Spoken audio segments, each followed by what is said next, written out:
Emergency council meeting. What's going on, everybody? I want to check in real quick. Yeah, I saw a title episode, and I just thought this is something I need to talk about. So I'm going to talk about this because this is in the deepest reaches of my soul right now. You know what I mean? And that is this. I really want to ask the question, and I don't know how to ask the question correctly, but I really want to know. And this is based off a couple of things, right? So let me take my time with this. I'm gonna walk into this real slow. Y'all walk with me, all right? Walk with me, all right? Let me fix my hat so I don't look like one of the seven dwarfs. All right, so I'll take this thing off for a second. Jesus Christ. Good morning, Annette. How you doing? I'm just letting everybody check in. I want to have this discussion with y'all though, because I think it's important to have. I really think it's important to have. And the reason I bring it up is because I told a couple of people about what that little situation that happened to me in the other video or whatever, and I just wanted to get their opinions on it. I'm talking about that shit at the mall. I just felt real insulted by that, so I had to handle that away. And I just couldn't find anybody that looked at me and said, "Yo, you know what? You're right." It was mostly Latin and Black people that seemingly, for some reason or another, wanted to demise the conversation, and I was surprised by that. I was really taken and surprised by that. Y'all make sure y'all hit those like buttons too, please. I was really surprised by that. I was like, yo, what's going on here with that? You know what I mean? So as I delved deeper and deeper into it, I started looking at things online or whatever. And I'm dead serious. And I'm going to talk about a few other things too that bring around the news just lately that I've seen. But I just wanted to stick on this. So I sat there and I had this conversation with probably two or three people. And it was just interesting to hear their responses. And it was almost like, in a way, in a subtle way, they were trying to demonize me, but at the same time, they were trying to make themselves seem like they were elated or somehow more intelligent than others, something like that. And it was crazy to me, the responses. The motherfuckers was like, you didn't have to do all that. I have to do all what? I was stopped unjustly. I was bothered unjustly. I was told one thing. I gave you a reason to ask or whatever. And this is what I mean by the racism that exists in this country and in certain parts of the country that are smaller, how it invokes itself a little bit more so, I think, than the cities ever would. You know what I mean? I think in the smaller locales, you see more racism and separatism and things like that, for example. But what really bothered me and really made me want to bring this topic to attention was the fact that I can remember at a time, since, see, a lot of y'all knew with me, but I can remember at a time when I first like started getting popping on this channel, was doing all the videos and everything like that. I remember there was a time where, and it still is, don't get me wrong, but they just do it in a different way now. They're more serious about it, which I'm gonna get to the results I got back from the bank and everything too about that shit in a minute. But so stay with me. Hit those like buttons, guys, if you can too. Also, links in the description, all that. Like, hi. The thing that blew my mind was how people of color were coming at my page, man. I mean, there was people that was putting up links. I had one dude to put up 180 separate links on different videos trying to lead people to some of my ex co-employees' page and a YouTube video they had done about me. But this, what I had to keep in mind was, this wasn't white supremacy, this wasn't the KKK, this wasn't Breitbart, this wasn't a fascist neo-Republicans. No, this was people of color basically doing online terrorism towards myself, a person of color. So I'm confused when a motherfucker say to me, oops, when somebody say to me, oh, well, it's the white folks that's bothering us. No, it's you that's bothering us. You understand what I'm saying? It's you that's bothering us. And I don't mean this towards the culture. No. Y'all mismistaking what I'm saying here. I don't mean this towards the culture. I mean this towards individuals that are out here within the paradigm of us that are mentally unstable, that are it's sometimes intentionally this insidious, nasty, cantankerous people that seem to do nothing more than to pry on the how can I say this, man? Now, I gotta excuse me too. I'm a little sick under the weather right now because there's weather up here. But So pardon me if I don't seem as energetic as I usually am. You know what I mean? I'm just I'm on top of tired. I'm sick a little bit. So, and now it's getting ready to snow out here. It looks like. I swear to God, if I'm sitting right here as I'm saying this, I might have to move. Some flakes that started coming down. Like seriously, snowflakes. That's crazy. Um, there's something within innate in some people of color that makes them want to just attack other people of color, and I'm thinking it's in more and more because they scared. And then in some cases, I think it's easier for them because that's all they around all day long.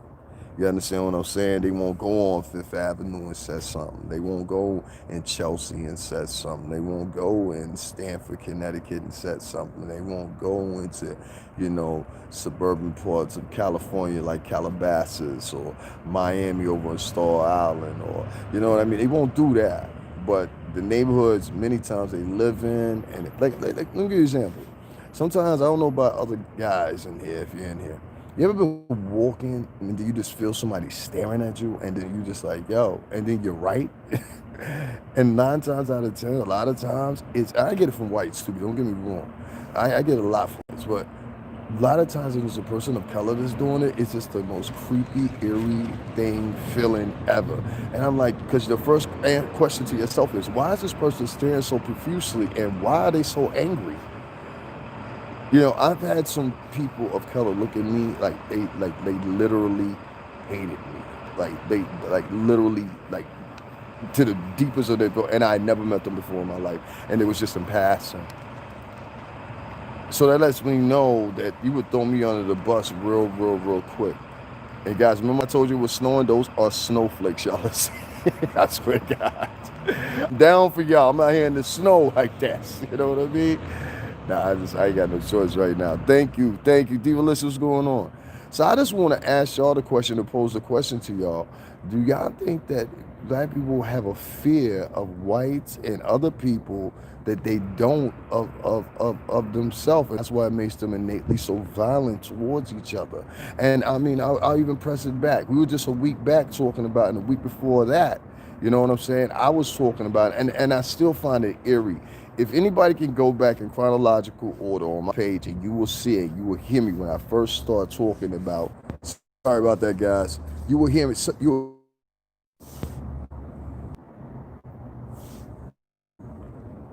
Hold on, guys. I got a little connection problem. All right. I'm back. Don't worry about it. It's something innately in people of color that makes them almost hate other people of color in a large perplexity. I'm not saying in entire. No. That makes no sense. No, but I'm saying in a high perplexity. Thank you. Yeah, I know it froze up. I was connected to something else, but I think they tried to get past something, whatever. It don't matter. So I'm just using my data, because I really gotta get this out so I can use my data for this. You know what I mean? Um, there's something in. I don't want to say us. I don't like saying that us phrase and that we phrase and that they phrase. And sometimes I'll slip up and say it, and sometimes it'll go in contents, but I hate using that we and they and them and us, and because each one of us is individuals at the end. But there's some things that are pertinent enough to talk about that seemingly enough look like whether or not we need to question ourselves amongst the culture and be like, do motherfuckers really hate each other? Like, throughout this pandemic, and I'll even speak for myself. Throughout this pandemic, thank you so much, Divalicious. That's right, Cash App, StringerBell80, $, StringerBell80, if y'all would, please. But throughout this whole pandemic, speaking of that, throughout this whole pandemic, how many people of color do you know in large variety? I know some, probably on a handful, that have actually helped out people. I mean, like going in their pockets, bought food and cooked the food, served the food, whatever it be, some rotoni and basil, whatever, and served the food to the people. How many people have you seen do that, of people of color in your area or another area or whatever? And you will find small to none. A lot of the churches that have been out here for decades taking money over and over and over and over and over again, nowhere to be found. Nowhere to be found. But they streaming live on Sundays on YouTube, on Facebook. Their church is streaming live now, because of, COVID restrictions and stuff like that, if you didn't know. But they're still taking collections. This is the state of, I guess you would say, not only African American, but Latin churches as well in the United States nowadays. I mean, it's all about a lot of publicity of collecting and not doing anything in the end. And like, people have to start questioning themselves and asking the question, where's the money going? We finally asked Umar, and I said 3 years ago, why don't y'all ask Umar where the money going? Y'all find out a whole bunch of stuff. You know what I'm saying? I try to show where I spend mine, you know what I mean, when I get the opportunity or whatever. But to be quite honest with you, I don't like filming up in that spot no more like that, really. And I'll tell y'all why. So one of the employees over there saw my YouTube page. And very privately and very secretly, he asked me about it, and I explained to him what my intentions were, and it had nothing really to do with this place. I just happened to be here. Hey, what's going on, Rod? Said, glad to see you back. Speaking of that, I was just talking about that. That's why I deleted that one I had up this morning. So he had put in my ear, basically, maybe you may not, want to do that. I said, well, no, I never catch anybody on there. It's just myself, it's always just myself. And that's what the whole thing is about anyway. So it's always just myself. You understand what I mean here? So I'm sitting there having this conversation with this guy. And he's telling me about this video he saw, this video he saw, the other video he saw, and what he liked and what he didn't like, etc., etc. I said, okay, that's good. Now, why should I give it? You know what I mean? But, some of these guys, they do different things out there. I'm trying to tell you, they do different things out there. So I'm like, okay, cool. So we had this little 2-minute conversation. I walked off from it, and I said, okay, I need to settle down from, filming in there. And by the way, if anybody says anything about smoking, this is a Lucy, motherfucker. All right? If you're not familiar with the New York tri-state area, this is called a Lucy. For all you new wave, decadent talking in the Queen's English, motherfuckers. You know what I'm saying? Somebody said something about smoking. I've been smoking since smokers been smoking. You understand? I don't smoke a lot of these motherfuckers, but I have to smoke. Y'all ought to be glad I ain't shooting heroin or some shit at this point. You know what I'm saying? The shit I go through out here, like, every city got attention grabbers, but the shit they be going on out here, they bored, I get it. But, you move on. I want to pose that question. Do blacks and Latins only fear white people and other people, or do they fear? Because you always notice when they get around white, you can have the toughest of black dude or Latin dude. As soon as they get around somebody white, they just straighten up. Hey, right, aim now. Hold up now. You know what I mean? Get attentive, get articulated. Everything just switches. So that's why I rise and ask that question. I ask that question based on the simple fact, is there some way or another that maybe innately is born into some kids to only attack your own? Or do we teach them this as kids and don't know it? That's a big question. Are we teaching kids this behavior at a young age and don't even know or are unaware of it? And henceforth, they grow into this behavior, and it continues on as they teach their kids, and then their grandchildren will teach those kids, and et cetera, et cetera. Because if that is the case, you need to end this now. You're not going to get anywhere. You're not going to get anywhere. See, this is how the Jewish community, Italian community, and a lot of other communities exist. They're philanthropic to their own. They exist in their neighborhoods exclusively for their own neighborhood sometimes, which you'll see with Chinatown, which you'll see with Little Italy, with all across this beautiful country of ours, which you'll see in a little Havana, and those Havana Cubano, which you'll see in many other different places, So you have to somehow or another come to realize that all this showboating that you're trying to do. See, basically, there's a lot of rich people out here right now that still carrying this up like I'm street trash. I was raised, fear nothing but God. Pain is promised that people will deceive you. Don't fear death. It comes whether you want it or not. Fear nothing but... Why are we talking about death for? Yeah, you went a little bit off the far end there, brother. Hey, Russell, Cardigan Shams 40. I don't know what you talk about. Pain is promise. People will deceive you. Don't fear death. It comes whether you want it or not.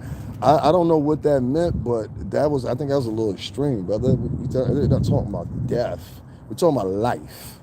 You see what I'm saying? Like, and be very careful of how you articulate the Bible. Remember, it's your own articulation. Oh, okay, I got you. I'm like, huh? I was like, that was extreme. No, we're not talking. This is not life or death, bro. I understand. Respect. Nah, I mean life. I mean absolutely life. I mean like there might be some things we have to change about the kids. I know, bro. I know. Respect. It might be something we have to change about the kids so they don't teach their kids this crap. You know. Even the kids, if you look at the kids sometimes, psychologically, we're just saying psychologically, if you look at the kids sometimes, really watch their behavior and watch the weird shit they do. I watch some kids sometimes when I just, stop by somebody I know or maybe see a kid in public and I'm no intention of load. I'm just looking and I'm like, this kid is like acting like one of the kids on the Rugrats, like literally acting like one of the kids on the Rugrats. And then they have like these weird, different little languages and expressions that are not even funny or quirky or anything. It's strange. And like I've seen a couple of kids do this behavior now, and I'm like, okay. And then next thing you know, 4 or 5 years later, you see that same kid, and now he's got purple hair or pink hair or whatever. And they've got like this little social group of other people. They want to like explain themselves. Like they almost go to the extreme to try to make themselves look different when they're really internally not different. That's how I know in nowadays who's different and who ain't. All these behaviors, and then you coop it in with this whole get the bag. Motherfuckers working at McDonald's talking about get the bag. It's just all kinds of misinterpolated now. That is not getting the bag. Listen, you're not getting the bag unless you've seen over $100,000 at least starting off a year. All right?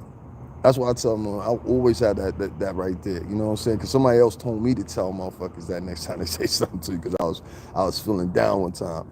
And they were in the industry and they told me, they said, yo, listen, tell them motherfuckers, you done worked around motherfuckers who were millionaires. So if anybody get in a conversation with you about money, they better at least have 100,000 on them when they start the conversation.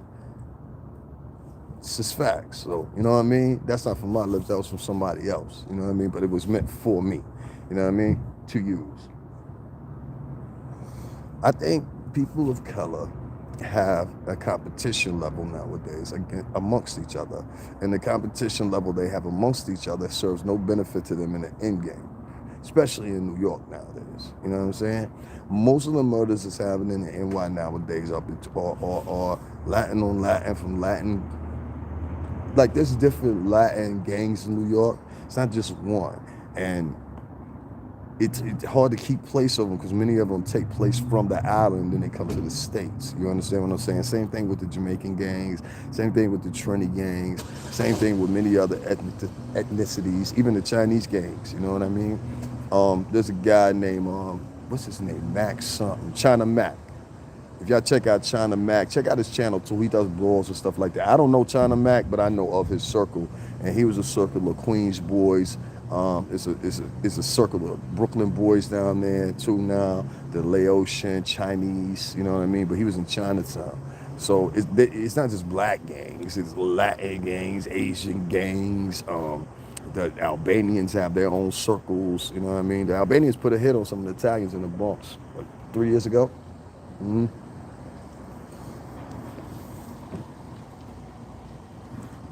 Thank you, Mama. What's going on, Patrice? Patrice, yeah, I just saw something today about the federal government that said today that Las Vegas better pay up on the unemployment side of the game. So Las Vegas love to y'all. Let me read what Cardigan said. 2 things: mental issues, lack of religion, poor upbringing, and a killing religion to keep the youth's brain. Well, I so agree with that. Yeah, Christianity is almost taking a stapler, a back one. Kareem Smith, I hope you heard what I said about Las Vegas too. Yeah, in a lot of countries, specifically in the in Middle Eastern countries nowadays, and in a lot of Slavic countries, you have Christians of those sects. I mean, old Christians. They're not new wave Christians. Those Christians go back. They could be determined to be Coptic Christians, whatever you want to call them. But some of them go back like 1,000+ years, in the region, or would be like considered gypsies or whatever. And they move from here to there, but they're still the same Coptic sects of Christians. Always, we need to see the competition with our brothers and sisters, but with ourselves becoming better daily. Yeah, I know it's hard to end. It sounds good saying it on camera. It's hard to end. It sounds good saying it on camera. It really does. You know what I mean? It sounds real good when we say it on camera. It says real good when we say it in the what's the name, but ultimately it's the actions. You know what I'm saying? It's actions that really make everything stand apart. I watched this clip the other day, and I'm gonna clip it and put it up for y'all. All right. And I watched this clip, and it was this dude. He was just randomly asking people, "Yo, how do you make your money? How do you make your money?" And you would see people roll out in these like really expensive cars, the shit I've been around, the Ferraris, Lambos, all that shit, all that little fly shit. So as each person was rolling out, I'm considering it was probably some type of premiere, something like that, or whatever. Each one of these people were white.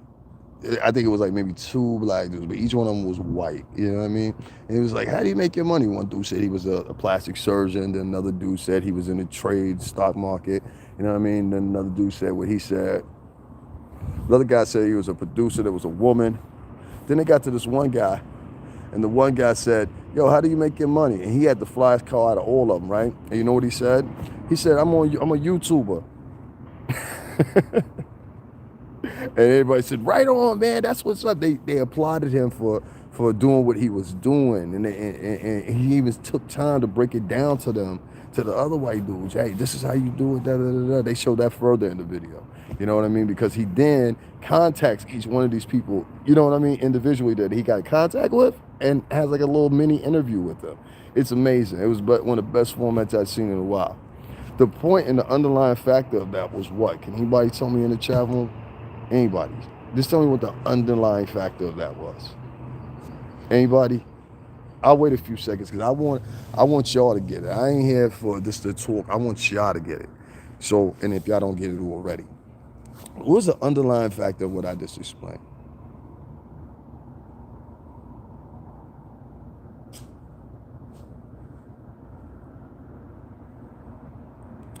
Not even follow your dream. It was support. See, that's the part. Those little small nuggets and intention are what are the differences. No. It was support. See, that guy, that white guy that was on YouTube, that was a YouTuber, I can guarantee you that the bulk of his subscribers weren't black people, and maybe perhaps some Latin people, and maybe perhaps some black people. But the bulk of his people that were on there, they were white. And they all supported him. They all gave him money or whatever, regardless of whatever the hell he did. You know what I mean? They didn't get specific what he did. They didn't show any of his videos, so I don't know. But they gave the links to each one of them, somehow, in other words, a website or whatever. And I was just like, I had people come on my page that were black and were like, "Don't give that money." You know what I'm saying? I'm like, "Yo, son, I didn't gave the deepest depths of my life, you know what I'm saying, on camera." There's a lot of people that wouldn't do what I do. They would just instead just front, you know what I mean? Just like straight front, pretend, and be like, "Yeah, everything good, my nigga." Like, you know what I'm saying? We out here, da da da da da. You know what I mean? You know what I'm saying? Are we now in an era where we just believe a lie? That's my point. You know what I'm saying? So people's support and who they support shows a lot about them and how they support and what their intentions are when they support someone. See, I don't want nobody supporting me because they feel sorry for me. You know, I want people supporting me because that's my people, so my people want to see me do better. You know what I mean? That's the type of support I like. That man that was a YouTuber then went out of his way to explain how he got it, which I'm supposed to do after I get right. You get what I'm saying? I'm supposed to bring somebody else now and be like, yo, listen, this is how you do your YouTube channel, which I will do it regardless, you know what I mean? But that's the point. Then he's supposed to do that. See, it's called support system.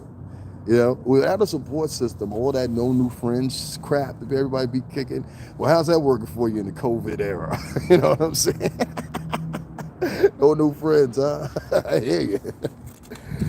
Front is for real. It's so sad, man. Like, there are so many people. There'll be people that'll be on the fringe of being broke in the entertainment industry. And rather than saying so, reaching out and saying, yo, I need this, or can I borrow like 2 million or something like that, they'd rather go broke in front of the public. And the people that they consider their friends who are also black or Latino will watch them do that, and then at the end go to their funeral or send condolences. Well, why didn't you help them? Once again, I asked the question, do black people and Latin people not have any empathy? I know somebody's going to type in, well, a lot of people in the world don't have empathy. Yes, people will come to the defense. I watched the Jewish community not even a month ago in Brooklyn. A rabbi's son was getting married, and it expected 10,000 people to come to this rabbi's son's wedding. And the city of New York said, no, this can't go down. COVID restrictions don't allow this. And they made a fuss about it. They started protesting. Then there was another situation where they couldn't, I think it was Rosh Hashanah, one of the holidays was coming up. I'm not sure which one it was, but I think it was Rosh Hashanah. And I have to look it up just to make, to be accurate. And the same thing, they went to the streets, they beat up reporters. It's all documented. There was 2 or 3 of them arrested or whatever.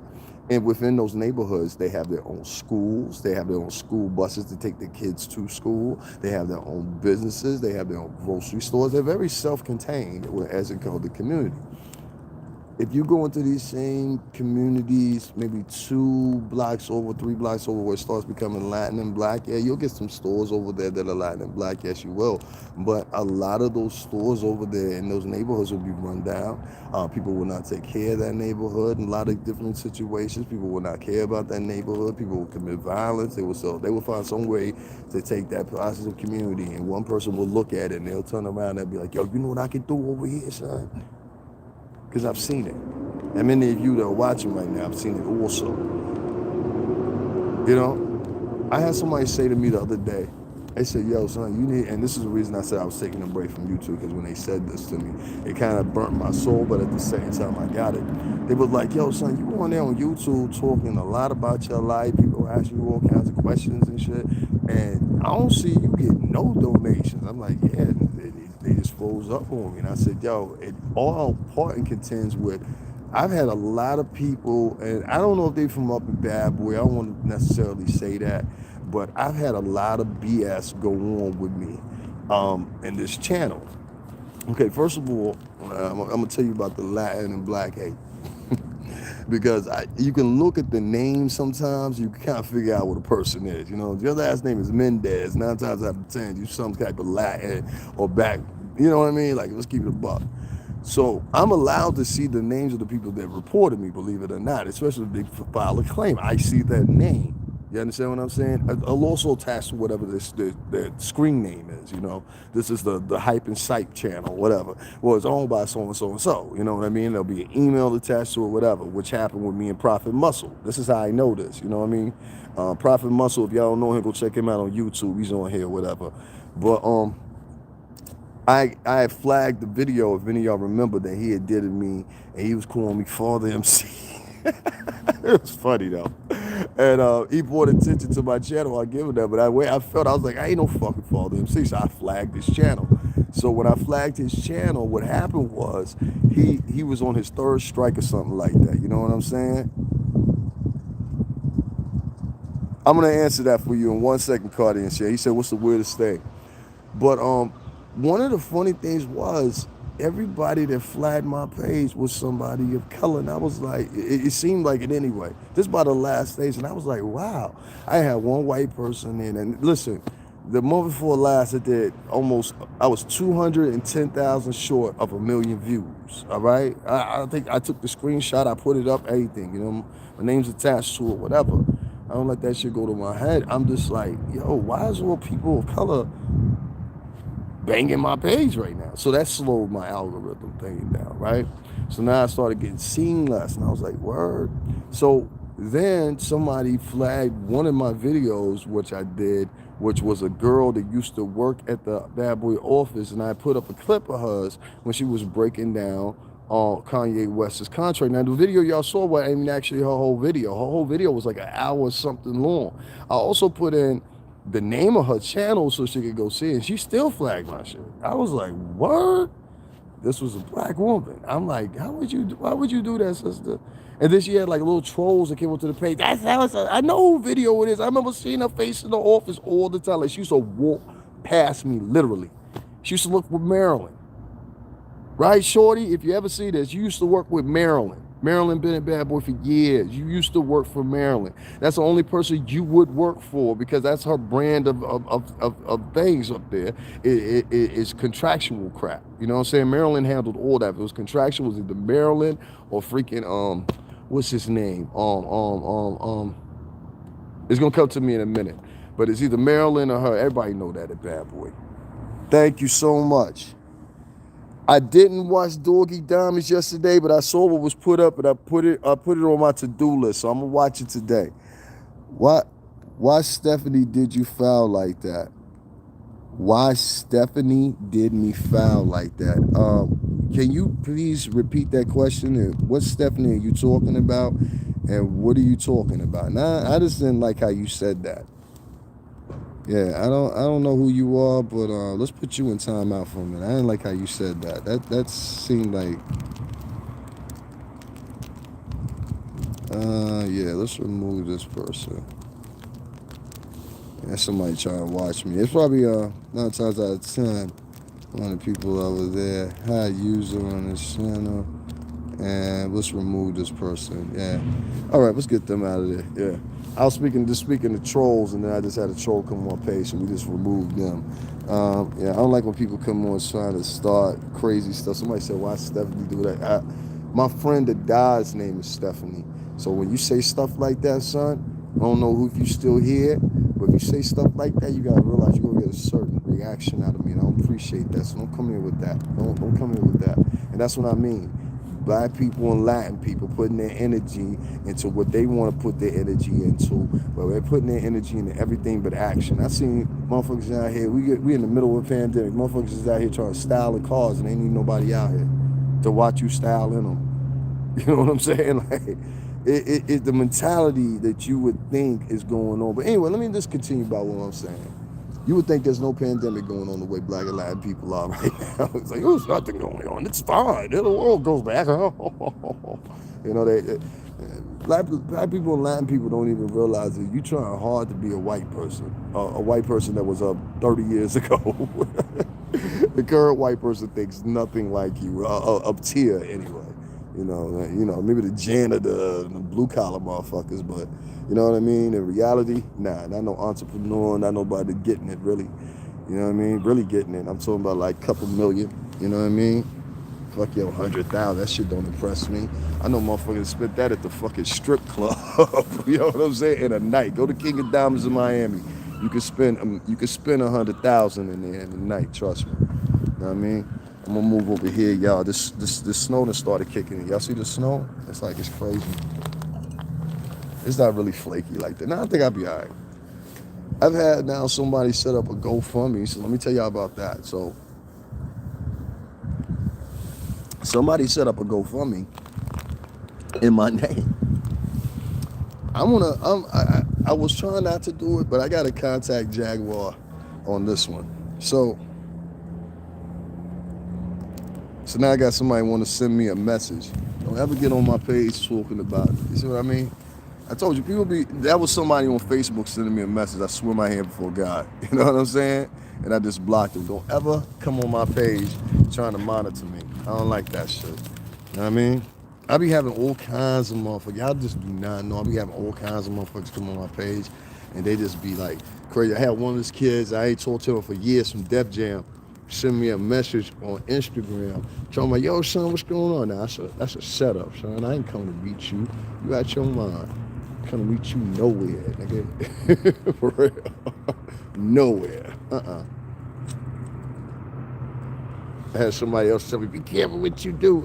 And like, a lot of Black and Latin people always sending these cryptic messages and shit like that just like, a lot of times don't even make no sense. I'll be like, you talking about the Illuminati and how you despise them, but you sound like the Illuminati. Okay, so the GoFundMe account is fake, all right? The one that I had is real. Now, the fake one that was set up by whoever was set up for, because their stuff unfortunately don't work like YouTube. I can't see who the name of it is unless I request it, and it's a process and all this stuff. So, but what I do know is whoever did set up the fake one, does the money go to you from GoFundMe, or is it fake so people know if to do? Yeah, the one that's with me has got my picture in my video up on the thing, and it's my picture. It was a video with the picture. That's me. But I just start putting that shit up, period, because now I can share it or whatever, but it's just in limbo. You know what I'm saying? Until they finish their little investigation or whatever, it's in limbo. But let me tell y'all what's going on. So the motherfuckers tell me, yeah, definitely the account is fraudulent. It don't match up with my bank account and nothing like that. It's a routing number you got to put in. Then you got to put in your account number. So it's 2 sequences of numbers you got to put in. So neither one of them was mine, you know what I'm saying? So long story short, so that's telling me, okay, this ain't mine, you know what I mean? Now, I want to say again, I don't know if the people had bad intentions, and I don't want to just say that off the front, and maybe they might have been like, yeah, we'll collect this, and then boom, pull it in this joint. But what it did was, when I was trying to, GoFundMe makes it so it's like 90 days, 30 days, or 30 days and 90 days. It's one of the two, because there's 2 stipulations on it. You have to withdraw the money, or what they do is they give it back to the what's the name people. I'll show y'all a screenshot of it, so to make y'all scratch so y'all understand. So once they do that, it's a wrap. So you have to, you know what I mean? You have to grab it. So I had to do that, and I had it routed to my savings. So it goes right into my savings, not my debit, not my daily, it's my savings. Yeah, when I did that, they sent me an email and they tell me what goes on, and I'm like, oh my God, you fucking serious here? So I had to literally physically go to the bank, talk to the lady. She logged into my account on her own. Like, I was sitting in her office and all that. And I'm just like, yo, really? This is how it goes down? She's like, yeah, we've seen this happen before, blah, blah, blah. And I'm like, well, why did it have to happen with me? So that's where I'm at with that. So I just stopped completely, totally stopped sharing it. I was just like, yo, I don't need the hassle on it. Okay, so let me and I guess the third thing would be, just like I said, the repeated attempts for different trolls on my page, just come through my page and just like, you know what I mean? The messages and all that stuff or whatever. I'm not Umar Johnson. I'm not Tariq Nasheed. I'm not, any of these guys that you guys have made rich. So, and hard to find it. I'm talking about a GoFundMe right now, dude. Like I'm complaining about I can't get the paper from that. So it's like, you know what I mean? I could use that right now. Like for real. It's crazy. But this was, it makes you paranoid at that point, because at a certain point you're now like, oh shit, all right. Guess who's one of them again? It make you think that sometimes. And it's like, it's not intentionally, just make you think that, so I can understand the paranoia. You know what I mean?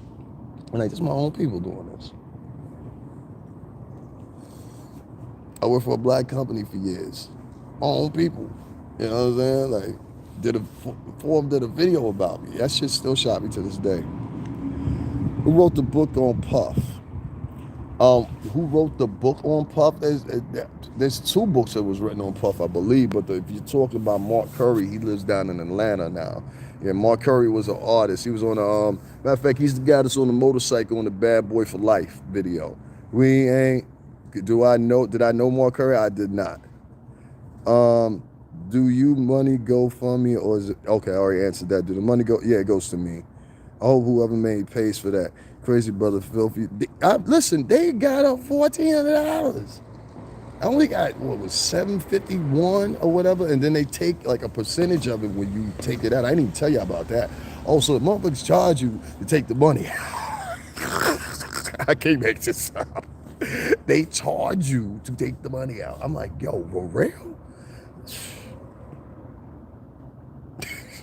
I can't make this up. So it's Cash App, $ Stringer Bell 80, or the PayPal link is also in the description. Y'all go to them too. I know, see PayPal, I need to dust and I deduct it right then. They got an instant option. Same thing with Cash App if y'all familiar with Cash App. So, but yeah, man, that was my own folks doing that shit. Like, it's crazy. So I ask y'all again, what do y'all think? Do y'all think that Black and Latin people have an innate decree to mess with people of color versus messing with whites that are racist whites that are fucking with them, and the bold, jumping in the face, killing you, shooting you? You see my incident the other day. You know what I'm saying? I know how to handle incidents like that. A lot of people don't know how to handle incidents like that. You know what I mean? So I'm asking, do y'all think there is some type of decree in the behavior of Black people against other Black people and Latin people against other Latin people? How they pop off so easily with another Latin person, when they pop off so easily with another Black person, but when it comes to a white person, they're like, oh my God, hello, how are you? How are you? Oh my God, yeah. Like, it's almost like fucking, have you ever seen somebody do that? Like, if you ever been this moving, right, and you start talking to somebody or whatever, and they like, yo, this is the person talking to you, and you talking to them, right? Y'all ready? Y'all ready? Yo, so what's going on, man? How you doing? All right, you coolin'? Yeah, man, I'm good. That's what's up. Da, da, da, da. Oh, hey, Marilyn, how are you? All right, great to see you. How was work this weekend? Was it good? All right. All righty, we'll see you. What was that? Oh, and then, man, you know, I was just like, what was you talking about, yo, son? Oh, all right. Yeah, so, yo, you know what I mean? And you just like, anybody ever seen that happen before? And it's like, why do you have a certain respect for your octave and your tone for them, but you don't have the same for me? And I don't get that. I just don't get that. Yeah, that might be what it's called. Have you? It's called code switching. That's what y'all call it. It's a. I call it a psychological lapse in time. I don't know what it's called, but that shit is funny as hell. It's like, oh my God, yeah, oh my God, some of you right here. Oh my God. And then sometimes some people will do it like, I specifically, I'm really say this, right? I'm gonna really say this. And this goes off of my Tanishas, my Shaniquas, all of them out there that grew up in the projects, but you go to work talking like this. I mean, God, and I understand it. But some of y'all just overdo it a little bit too much. You mean particularly about the specific document that we had in order for the document, and what we're gonna do is code tell that to a 6.94 code and maybe do Google Documents on it. And I think substantially it'll be ready for tomorrow. Alrighty. You know, we all have to do us. Work us and the hood us. You don't have to play a part. That's what I want to talk about, Cardigan Champs. I'm glad you said that, though. You don't. So let me tell you, thank you very much, Divalicious. Y'all go check out Divalicious Hair Extensions. She's always rocking with me. Divalicious Hair Extensions, that's spelled with an XTENSIONS -LLC. You can find them. Go check her out and make sure you pay attention to her, because she has put my Cash App in there, Stringer Bell 80. If y'all feel generous today, I wish y'all would. It's literally snowing out here right now. Y'all see the flakes? I don't know if it's snow or sleet, but it's hard. It's banging the shit out of me, but I'm live right now, so I got to work today with y'all. You know what I mean? So, you know what I mean? I feel my pain out here. You know, you don't have to do that. And this is why I tell you this. And a lot of y'all gonna say, well, that's easy for you to say. You work for blacks for 16 years. I get it. I definitely get it. But while I was working for those blacks for 16 years, we were in the confines of white society at its top tier, meaning that we were in the BMG building 2 floors down from Clive Davis, who's at Arista Records. That was our distributor. Yo, it is really coming down. Y'all see this right now? This shit is really coming down. It ain't playing. I don't know if y'all can see that or not. Hold on, I'm gonna try to. Y'all see it now? It is coming down. It ain't playing. And I'm gonna rock with y'all. We were in the confines and the tiers of those buildings. So, irregardless, we were still in the. I think if you want to say, we were in the belly of the beast. We were around millions. You know what I'm saying? Not billions internationally. So, yeah. Each building that we worked in, this is the same cigarette, by the way. I just tapped it out. Uh, we were in the midst of the belly of the beast. I don't know any way to put that. If it was a realm in hell of gluttony that really exists and does exist, that would be it. We were in its infrastructure, you know, where it rests, the belly. So, you know, anybody that says anything different, yo, this is really coming down, y'all. Let me show y'all something. Let me show y'all. Watch this, y'all. Y'all see that? It is really coming down. I know y'all can hear it hitting my jacket. I'm still rocking though. I ain't coming for nothing. Yeah, it's ice. I think it's sleep. It's really hard though when it hits you in the head. But it's all right. I'll be all right. You know what I'm saying? For real. Got to put in this work. I don't like taking breaks too much from y'all because one, y'all listen. Two, y'all sensible. And three, y'all just got some what's today. What he said, Devin, maybe it's the difference between Ghost versus Saint Patrick. Devin, that's the difference between Ghost versus James St. Patrick. That's a role though. Yeah, I know what you mean though, but I get it. But what I mean more so is in the work environment that we were in, I can understand what many and just like this one would say, this is the work. Who said that? Cardigan Shams, right? He said this is a attitude that you have to take with you to work, and I disagree with that. I think your actions show how you justify it. Like, first of all, you're not gonna get along with everybody at work. That's just what it is. There's people that have long-standing confused that are silent at work all the time, and I had them with probably like 7 or 8 people. You know what I mean? They didn't like me for whatever reason. I don't give a who cares. You know what I mean? Who cares? Don't ever worry about who don't like you. Just worry about who comes in your circumference. That's all that you got to worry about. You know what I mean? Now, you can not like me all day, but if you come in my circumference, then we might have a problem. Then I turn into Ghost. You know what I'm saying? That Davin Lewis. You know what I mean? It's a different world. Different world. Brother, you have a P.O. box or something, the address, send you clothes, food items to assist. No, man, I just honestly and truthfully, I kind of like do that on my own. Like, I'll tell you my routine. Like, on real, I go to, see, I have to have all non-perishable. So usually what I do is I'll go up to, what the hell is that place here? The Dollar Tree or whatever freak the name of it is. I'll go there. There's the Family Dollars they have here. They have all like the normal stuff out here in Connecticut that they have in New York, except for Jack's. Jack's ain't here. What's the other one that ain't here? They don't have Trader Joe's, but I'll try to go to the Trader Joe's before, and oh my God, it's like it's a hump. You might as well go to New York because where it's at, it takes me 48 minutes once I get into town to go there. I got to go 48 minutes more. So it's in this town called Orange, Connecticut, right? It's way out there. So I'm like, well, if I'm going to do that, I might as well just go to NY. You know what I'm saying? Go to the one I usually go to by DeKalb. You know what I mean? Go to Brooklyn, see people I know, you know, be in the neighborhood. All right. And what's this say? Sound like, yeah, it sounded like, I think it was hail or whatever. So Cardigan, if you want to do that, just hit the what's the name? Yeah, I'm in Connecticut, man. I ain't in New York right now.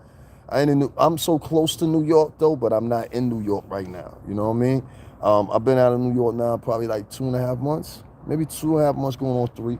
But I've been going, man. I can't. It's crazy down in the town right now. You know, I don't know if any of y'all know, but we got a lot of violence going on. A lot of people getting popped, stabbed, all kinds of crazy stuff. It's very intense. They just had 3 people in 1 week before last, get pushed off the subway platforms, including a 70-year-old lady fell on the train tracks. Another one they had video, which I shared in my community section. You'll see the videos for it. This dude waited and timed out when this chick, she was 40 years old, pushed onto the train tracks, and the train actually ran over her. You know what I'm saying? Now, she didn't die. She was smart enough to keep her head down. You know what I mean? And she survived that. And then there was another incident where another dude did the same thing and tried to push him off the train track and succeeded to a certain extent, but the train wasn't coming. He just pushed him, you know. That man was 57 years old, which I also shared that video for y'all to check out. So, you know, just press my icon, scroll over to the left, and on the left-hand side, you'll see this thing is called community section. You go in that community section, there's a whole bunch of pictures, memes, all kinds of that stuff that I share within that little, you know, little space right there that you don't see right here in the video section. So, you know, go check that out or whatever. You'll see them all there or whatever. I used to do it every day. I do it like every couple hours now. You know what I mean?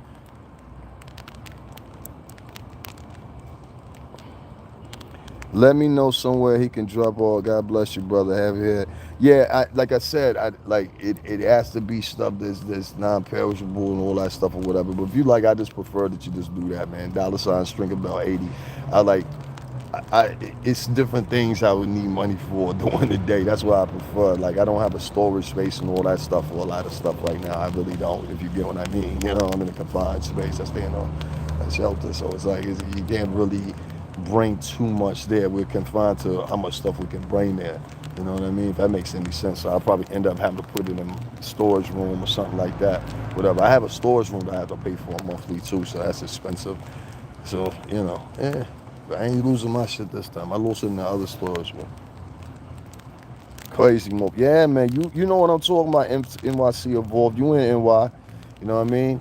It's crazy. And you know I closed NYCTR, you know? A lot of people, they don't know that. I get it. You know what I mean? Trust me, I get it. So I don't hold nothing against y'all when y'all say, yo, I thought you... Nah, I go to New York, and then I come back to Connecticut. I'll go to New York, come back to Connecticut, but not very often. I haven't been back to New York in 3 weeks. I need to go to New York because I need to go see my friend's daughter that died. And I need to go see her granddaughter. I don't even have to go and do that. You know what I mean? So it's like, you know... I know I'm not going to get to go to the funeral, but I at least want to see them, you know, even before or after the funeral, you know. I'll get time to go graveyard and all that. Hey, Hills Galore, what's going on? Thank you, Divalicious. That's right, Cash App, STRINGERBELL 80, man. Link me up if y'all can. I appreciate you. You know what I'm saying? Everything, it goes, you know what I mean? Yeah, and please hit that like button. So I just wanted to pose that question. I'll go back to that topic in a minute. I wanted to move on to this something real quick, and I'm going to go back to that topic. I like to keep everything kind of moving and pressing. I see that too many people don't really give a crap about that. So, but the few that did, I appreciate you. So I want to move on to this. So I saw the video of the gentleman down in Texas. And I saw his restaurant, and it's something cocktails, something like that. Something Cocktails, that's the name of the restaurant down in Texas there. And I'm not sure if it's Houston or Fort Worth exactly where it is, but this ain't a paid promotion either. So y'all get it. He's in Texas. Well, they had this video that went viral, and evidently some girls were in the restaurant. They were twerking. And they were popping, and they were doing what they do. And I guess they felt that it was appropriate they could do that, one, because they outnumbered everybody in there as far as patrons, and then two, I'm suspecting because it was a people of color establishment. Once again, this is why I tell you this difference comes into order, and this is why I use this specifically rather than using something else. So with that said, right? I started sitting back and I started doing some reviewing myself, and I started looking at some things in this video. Because a lot of people had a lot to say about this video. A lot of people, he ain't have to talk to them girls like that. He wrong for that. He shouldn't be acting like that during a pandemic. He lucky to get the business. And that I'm going to size all that up for y'all right now. Okay, first of all, these girls were in this man's restaurant, and they took it upon themselves to assume that it was all right to twerk in this man's restaurant, which I think was promoted by his DJ. His DJ was playing some, some booty type shaking music or whatever, and so followed. You know what I mean? So followed. Yes, I'm out here in the snow. I'm doing this live for y'all, man. Cash App, Stringer Bell 80. We gonna talk about this though. So you promoted the girls twerking almost. You understand what I'm saying? So in that factor, I get that too. you kind of have to predict the reaction you're going to get. You know what I'm saying? Ahead of time. So if you're playing booty popping music, these girls innately in their mind, they're thinking, because this man seemed like an intelligent man by the way he was talking. You got to predict that somewhere, somehow in the throat, what's going to happen is, bro, you're going to have some girls in there twerking, especially if you're playing booty popping music. Now, that's just what it is in that particular situation, in that type of restaurant. Your restaurant that you want to hold as a decadent tiered restaurant has now become the motherfucking spot. And a lot of club owners get this messed up, and a lot of restaurant owners get this messed up and confused too. You is a way, and I know many of DJs, you know what I'm saying? I didn't hide Green Lantern when he wasn't nothing, had him open up for a club. I didn't, man, trust me. Everyone, ask any of them dudes who were in that video, that made that video about me, ask them. Ask them. That's why I say, so people soon forget shit. You know what I mean? I've always been a giver. I've always been the guy that was like, yo, listen, I got come over to the crib. I got a bottle. That, you know what I mean? Star Pepper, what's going on, England? Shout out to y'all. Cash App, Stringer Bell 80. That's right. $ STRINGERBELL 80. That's facts. I've always been someone that's always had an objective of helping people, not disrespecting people. You know what I'm saying? And so it's funny, but I heard Remy Martin say this. She said, I ain't never been so disrespected since I've been nice to people as I was when I was rude and, to people. And that stands some bearing. I mean, it's almost got some type of, you know what I mean? Like I want to say it has some type of definitive, but it does in a way. Like, people sometimes take your kindness for a weakness, and I think that was the problem I had. You know what I mean? In a lot of different endeavors that I try to take myself upon within not only just the music industry, but just in friendships alone, So, in a way, yeah, I became a different person doing this little stint or whatever in my life, because I've now started removing myself from a lot of people internally. I had to, because I'm like, yo, who would see me go through some shit like this and would be like, yo, let's pick up that nigga Cash App real quick. I had no joke talking about let's pick up that nigga's Cash App. But back to these girls. All this twerking, ladies, it was great, but you can't twerk everywhere. Everywhere ain't appropriate to twerking. You were in this man's restaurant. And I have to say, if you were in many of restaurants on Fifth Avenue in Manhattan, if you were at many of restaurants by the seaside in California, if you were at many of restaurants in Miami, on South Beach, on Collins, or Ocean Drive, if you were at many of these restaurants that are white-owned, you would not have shown such behavior. And if somebody had went and came and corrected you, you would have heard and listened. Now, as far as that man in that restaurant, I want to say this about him in defense of him.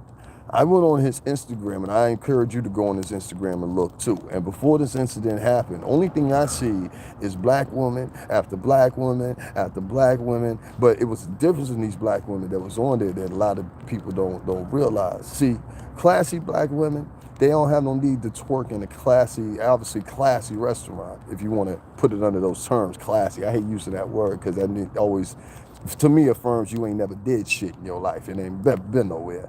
But okay, you know what I'm saying? Let's say upscale. All right, maybe a 3. He's probably a 3 on the list. It was a nice restaurant. It's not the environment to do it. The ladies that are on his Instagram look like well-to-do ladies, and these ladies look like they're not models. They're people that were actually patrons at the restaurant, which is also a difference for me. So I look through there, and not only do I see that, I also look and I see that he's hiring waiters and waitresses, which I've mentioned this before, how many black business owners have you seen reaching out trying to hire motherfuckers during the pandemic? Please answer that question for me.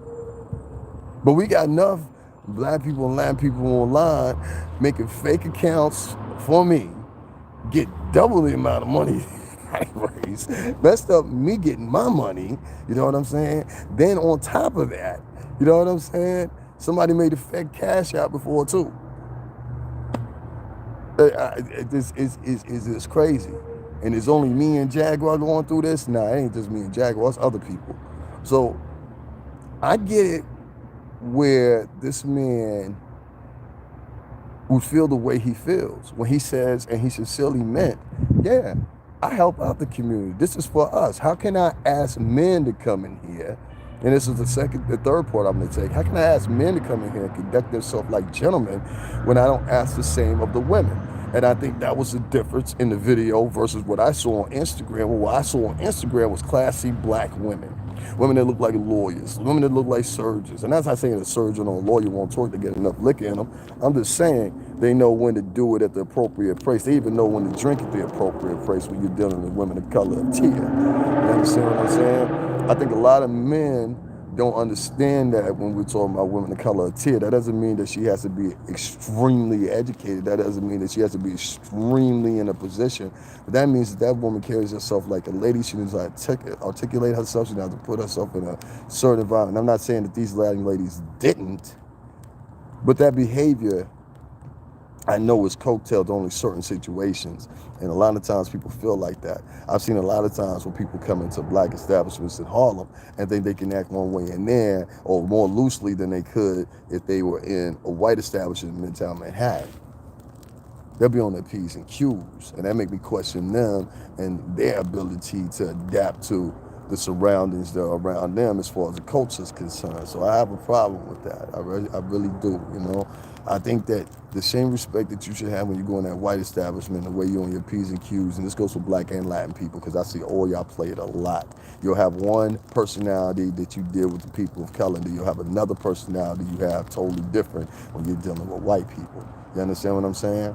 Why don't you have that same mentality when you're dealing with everybody? And there are some that do. There are many that do, I want to say. But y'all need to start outweighing these tap dancing, kiss butt ass. You know, I hate a kiss ass, especially if you're kissing ass for crumbs. You know what I'm saying? Like, if you're kissing ass for $50,000, I can feel it. You know what I mean?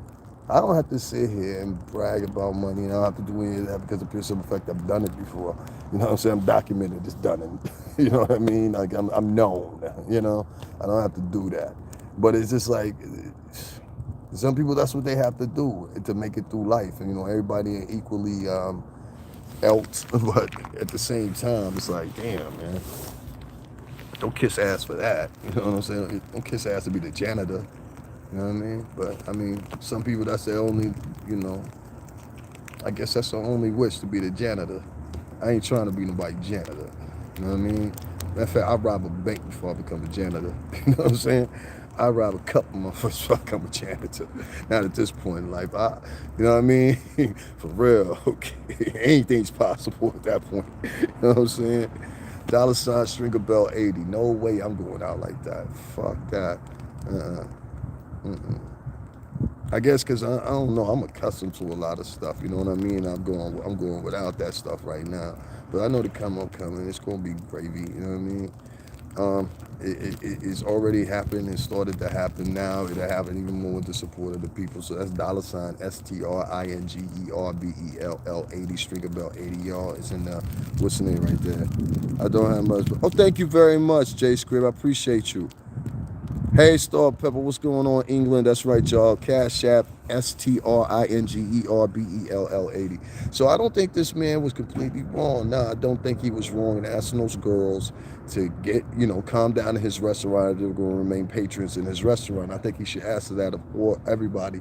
And like I said, I'm going to still point to the same example on his Instagram page, and I went to it, and I encourage you guys to go do it too. The only thing I see on his whole entire Instagram page is women of color, decadent women of color, well-dressed women of color, black women and Latin women in his establishment in Texas, and they're all contoured, they're all finely dressed, they look the part of which they are, you know. Juanito, janitor's man. Yeah, I ain't knocking nobody for that, but I'm just saying that ain't my thing. You know what I'm saying? That, like, your definition and my definition may be different. That's what I'm saying, Divalicious. Divalicious, how much some hair bundles cost? Let's talk about that. Yeah, thank you very much. Thank you very much. I will do NYC Evolve. I appreciate y'all. But I just want to finish this comment. this guy's restaurant and his whole profile on his restaurant was nothing but dedicated to people trying to make it and trying to get by and stuff like that, and trying to help people. He has open ads on his page telling people, come to my restaurant. It's a person of color that owns a restaurant looking for waiters and waitresses to work in his establishment. And I asked him, pose the question once again, how many black entrepreneurs do you know right now that are doing the same? How many black rappers that are in the music business that are still touring in some locales, but they can't go international? How many of them? See there, Diva-lish, I'm gonna get at you in a minute. Oh, telling me some shit like that. Yeah. Hey, if you sold 2 of those in an hour, what's the setback, Diva? What's the setback? I love Diva-licious. Yo, real talk. Like, I don't see no rappers. I don't see nobody in the game that's African American or Latin American that owns a business putting in multitude or white, putting up Instagram ads telling people, hey, I'm hiring in my place. I'm hiring in my place of business. Or here's a way that you can, turn some money for yourself or whatever. Instead, like my uncle always says, blacks mostly, especially the older ones, are still doing the same jig they were doing 40, 45 fucking years ago. This is the way they innately are programmed, and it's like, I don't know, man. Like, if you want to impress somebody or you want to, that's your mode or whatever, I get it. Some people have that narcissism built into them, that's what they do. But then there's another segment of people within the culture at the same time that no, I can't do that, bro. I can't do that. I can't. I don't know. I don't know, man. Where are we going as a culture with this stuff? I can't defend those girls. You know what I mean? I can't defend them. And I can't defend people that act like that, because when you do act like that, innately what you're doing is you're causing the culture more problems. Your subservient behavior when you're in certain fixtures or around certain people versus when you are around company of your own is confusing to me. Also, Davin, you handle yourself like an intelligent man at doing that mall situation. Some people think communicating like this switching up. No, that's not switching up. The way I was communicating with them, that's different. I wouldn't communicate with them the same way I would communicate with a motherfuckers the same shade of them, and he worked at McDonald's. Them, I gotta adhere to them. You understand what I'm saying? That's different. A judge, you got it. I can understand that. No, we're talking about is regular everyday life, when you don't know if you're talking to somebody that you may be more educated than you probably have had a better life than, and you just happen to be a minority, and for some innate reason in your mind you think that they supersede you for some reason or another, when in actuality that is not the case. And many of times I found that's not the case. I have found many times this being here over and over, where I have guys out here, they like to kind of, especially the white guys and a couple of the Latin guys too, they kind of do it to everybody, but they kind of like try to pop the chest out. Look what I doing. Look what I did. Da, da, da, da. And in the back of my mind, I'm like, okay, well, that's big for you. Back home where I'm at, that ain't shit, dude. Like, we wouldn't even talk about some shit like that. You know what I'm saying? Like, the real shit talk for itself. You know what I mean? The swag talk for itself. The drip talk for itself. If y'all know what I mean, y'all know what I mean. You know what I'm saying? Like, that's how we do back in New York. So something that's very small for us in NY is very big for them out here. You understand what I'm saying? So I'm sitting in there and I'm in this conversation, whatever, and this kid is literally poking his chest out at me like he just knows, because, and I could tell it, and he didn't even realize he was doing it, I think. He was just like, I can tell just because the color I am and the color you are, I've done better than you. And I had to break down, and when I broke down, I was like, yo, what have you actually done so far that you're so proud of? Like, does this shit work with like regular motherfuckers you talk to? I get it. You know what I'm saying? I get it. But does that really work with people? Like that? And evidently it does. And that's one of the sad things about being around here. This is like a technique that they've used on the local people of color for years, decades probably, maybe a century plus. It's making them feel like they're coattailed into this little thing. They've even used it economically. Let me tell you, the synergy that which they use this type of little frequency within their conversations, within their approaches and everything like that.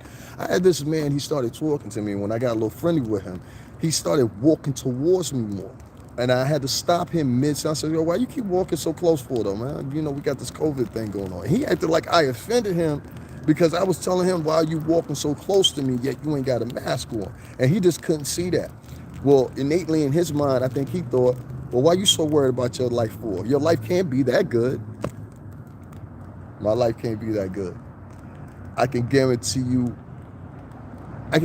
this much. I'm willing to bet 10 grand right now. Are you? That everything that I've done in my life, I can prove it, I can show it to you. It's online. You can Google me, I come up. You know what I'm saying? And I guarantee you, I've done more stuff in my 20 years of being an adult than you have in your whole entire life thus far. You understand what I'm saying? I can guarantee you that. I was probably doing it 19 and 20. You know, this will be honest. And that's from just working with those guys. So when I say that and I talk about, you know, job history and things like that, these are things that are important. Rental history is another thing that's important. You know, there's a lot of guys out here ain't got no rental history, but they got a history of leasing a car. You ain't got a rental history, but you got a history of leasing a car. That makes sense to me. I'll say it to you one more time. There's a lot of guys out here, and I'm talking about the tri-state. I ain't just talking about Connecticut. I ain't just talking about New York, the usual suspects. I'm talking about in the tri-state. They got a lease on a car, but they ain't never had no rental history. And we talking about grown men, grown women as well, that are 40-something plus fucking years old, 35 plus fucking years old. They've never had either or. You know what I'm saying? I know people that literally live with their parents, but drive a exclusive car. Pull right up into the projects of Section 8 housing, driving this exclusive car. Look, but the point is, it's like this, all right? And I hate to burst your bubble.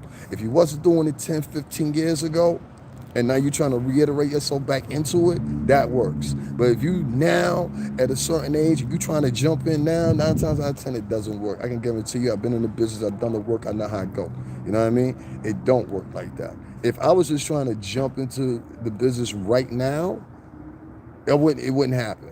You understand what I'm saying? Upon my history of being in the business priorly for the couple of years, that will aid to me getting second, third, fourth, sixth, term.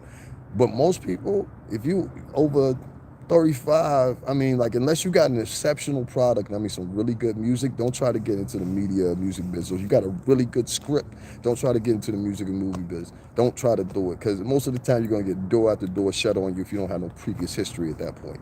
You know what I'm saying? That goes with a lot of stuff. So I hate it when somebody comes not only in my comments or whatever, and says, well, won't you go from working from the record labels to becoming a truck driver? And I'm like, the fuck are you talking about? Like, that's not even in my job description. Like, I've never driven truck. How do you know I drive? I just told you I live in New York. Why would I drive in the first place?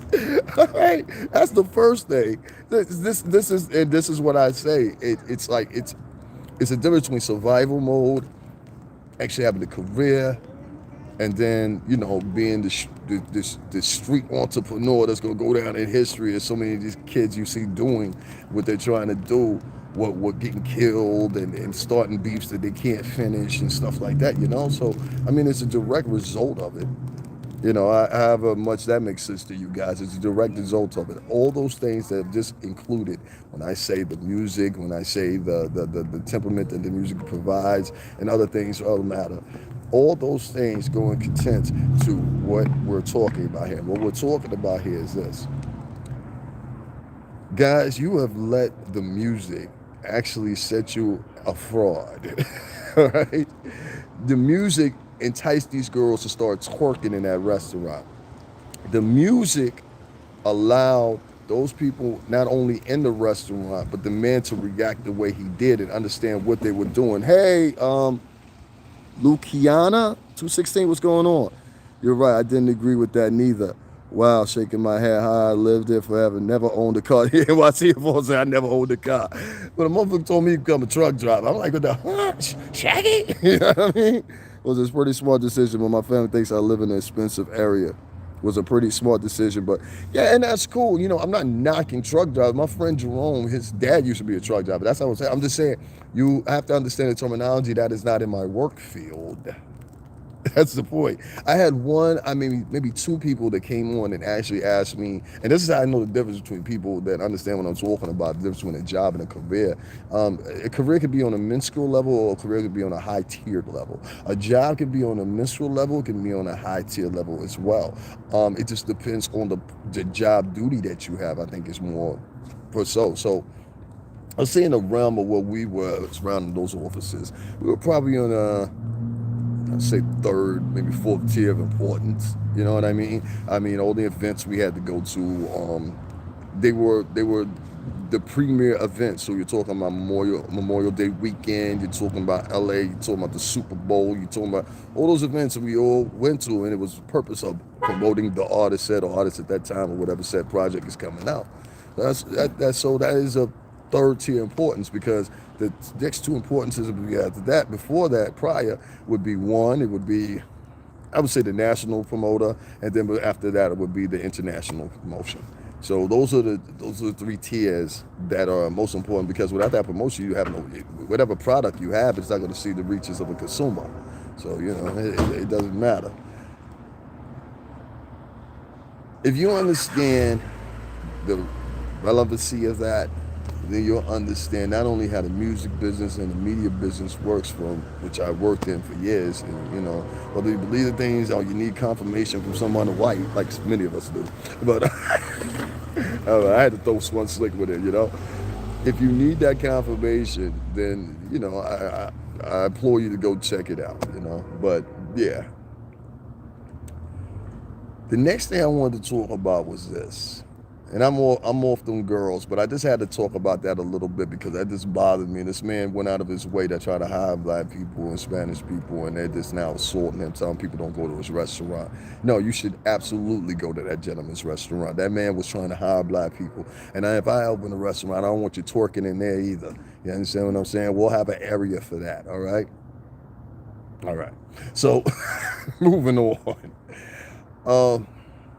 The other thing I just hope that comes in contention I want to talk about real quick is this moratoriums that are lifting.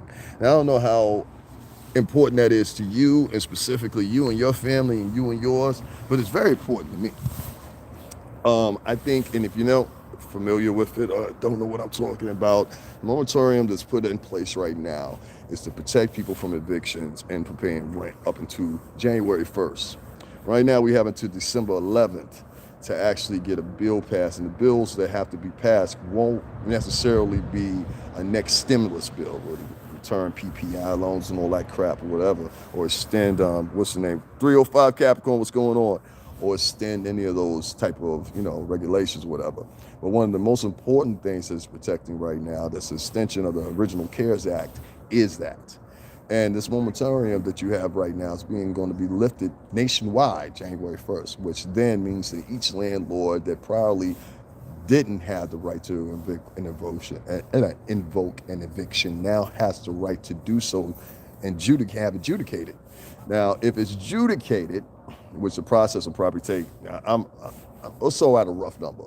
Say in the area I'm in right now, they'll probably, if that does not have any protection put on it before January 1st or anything is not passed by December 11th, you're talking about in this area I'm at, probably potentially maybe 2,000, 3,000 people within the first week going to file for whatever degree or reasoning or whatever for evictions. Now, I don't know why nobody's paying attention to this. They're paying attention to it in New York. They're definitely paying attention to it in Jersey. And I would assume that other parts of Connecticut, but not really this part of Connecticut. See, where I'm at, one of the weird things that they have to come to a reality of is, sooner or later, this place is pure simple fact of the obvious. They can't save it. You add on evictions, and now you've got a whole populace of people that outnumber the ones that are quote unquote opulent. And that puts you in another frame. So now the police starts looking like, I don't know, if I had to compare this place to somewhere, I would say it looks like Chelsea. Does that make sense? Especially downtown there. It kind of looks like Chelsea in Manhattan. If you don't put some type of protections, and this does transfold the way I think it might transfold, or projectionally how it perceivably might transfold, when you have multitudes of evictions happening in small areas as well as large areas within the tri-state. Well, I think the people that you're going to see affected the most are going to be Black and Latin people. And those same Black and Latin people that are affected by that are now going to be in a superimposed position that they've never been in many cases. Nice seeing you too, Shanice. How you doing? Yeah, I decided to come back for a few minutes. I figured I'd talk about a couple of things. They made us. Stop with the blaming already. They made us. Who said they made us? Yeah, I hate that shit. They. The they, us, we, them. Yeah, it sounds kind of paranoid, don't it? I know what you mean. There's a lot of different angles I could take this from, but I'm going to keep it at this right here. That was funny what they said. I had to read that. If there's something not put in place by January 1st, and meaning that they have to come to some agreement by December 11th to have that date met, if there's not something put in place, you're going to see a lot of Black people and Latin people put in positions they've never been in before. They're going to be very disenfranchised, not even on top of that. Who's going to help them? And I think that's a fair question, not only to ask, I think it's even better question to put in play. That would mean, as of today, you got 28 days before the first of the month of January, the new year, 2021. Hopefully that'll bring some new something. You have until 2021, right, to literally not only get this momentarium protected, not only also to provides hopefully some type of safety net in some way or another so people of color can survive, but more importantly this, I'll say it again, who's going to help them? Who's going to help them? I've asked people every day I come on, every time I come on here, I'll be like, yo, listen, I need them cash apps. You know what I mean? It's tough surviving now. It's freezing out here right now. Y'all just saw snow on me and everything, but I kept it like that because I want y'all to see my life daily. And there will still be people of color that'll be like, nah, that ain't enough. I go live from home with y'all. There'll be people still like, nah, that ain't enough. So if you see how things are going for me, what do you think is going to go in the multitude of people? Now let me tell you what's going to happen. All you that run around with your hairs poked out and all that stuff and act like you're better than everybody, you're going to be the first target, as you can see with a lot of these rappers that are getting robbed daily. You know what I mean? You're going to be a target. If you're working at that little, I don't know, $12 an hour job, perceiving yourself and pretending that you're the man, well, you're not fooling anybody but yourself. At that point, you're fooling yourself. And if you want to fool yourself, that's fine. You know what I mean? But I can guarantee you, my friend, $12 an hour is not going to pay your rent. Not in the Northeast, not up here. That's why I want to leave here. I don't want to leave here in a hurry. And I've been trying to leave here. You know? But we'll get it done. We'll get it done. So like I told you guys, don't plan on too much of a hardcore Christmas for yourself at first. Make sure to prioritize what may happen, which they may not reach an agreement. And if you need an example, you've seen it happen for the past 6 or 7 months where they have not reached an agreement on another stimulus, and therefore you've been waiting for that. So it's just something to put in your ear so you guys will know. Down there, 305. To be honest with you, down there, I know down there, I got folks down there, and I'm tired of this cold weather. I'm freezing right now out here. You know what I'm saying? Yeah, I'm trying to, but, you know, I got to get what's the names. I got to get the, you know, the $ Cash App, $STRINGERBELL80. Hit that up, y'all. Hit that up. But, yeah, down there, I'm tired of the cold weather. I mean, whether it's New York or whether it's here, I'm just tired of cold weather. You know what I mean? A lot of people like seasons, and I can get away with not doing seasons for about 4 or 5 years, you know? I've lived down there before. I know what it's like. Yeah, you see? I hate this cold. I'm actually, oh, you in New York? Or you going back in February? All right, yeah. Fuck that, I'm out here before that. No problem, Divalicious. Thank you so much. You know, Divalicious, she always comes in when I'm doing lives, and she always puts my Cash App up there. She supported me many of times. You know what I mean? So I really want to thank her. Y'all make sure y'all go check her out. Divalicious Hair Extensions. That's XTENSONS. IONS hyphen LLC. I'm sorry about that. I got tongue tied for a minute. But yeah, y'all make sure y'all go check out. The last thing I wanted to talk about was DJ Akademiks. Now, if y'all go into the community section of my page, I know all of y'all, most of y'all saw why I put up the caption that was actually in his show about him, well, the whole show being surmised and done with, you know? And in my opinion, that show should have been done probably a year ago, maybe more. The show's boring. The pace of it's boring. The people on it is boring. The things they're talking about is boring. They're just boring individuals in general, you know? DJ Akademiks, he has made a career out of that. And henceforth, I want to see how far he goes. But the things that he's been involved in the past 2 years, yeah, he's not my cup of tea either. I just don't like the guy. But the things that he's been through in the past 2 years, like, are so questionable. Everything from the things he said on his Twitch, everything that he said on his other separate podcasts and a couple other things, I don't know, they just make me feel uneasy. Like, I'm like, yo, oh man, well, what are you talking about? Like, first of all, he's a Jamaican. And I know how Jamaican people are. Sometimes, you know, depending on where they're from in Jamaica, you can have a different response. So I get that. But the things he say on the borderline are silly. They don't make any sense. He promotes a lot of artists that you have now seen. In my opinion, DJ Akademiks has promoted a lot of the environment that you now see within hip-hop in a negative fashion. I mean, everything from the younger rappers and the younger generation ODing on pills and all kinds of opioids and things like that, and the violence included. I think that stands as testimony enough to how DJ Akademiks has been an accomplice and I want to say the further oppression of people of color. I mean, this is like a black slaver, if you wanted to say. And he was allowed to do it through the airways for a long, long time, you know. Thank you so much, Diva. I appreciate it. I mean, like, DJ Akademiks, he's just a fashion of hip-hop that we didn't need at a time. I remember when I first ran into him, he did this page, it was called The War in Chirac. And when he did the page, anybody remember that? Thank you so much, Divalicious.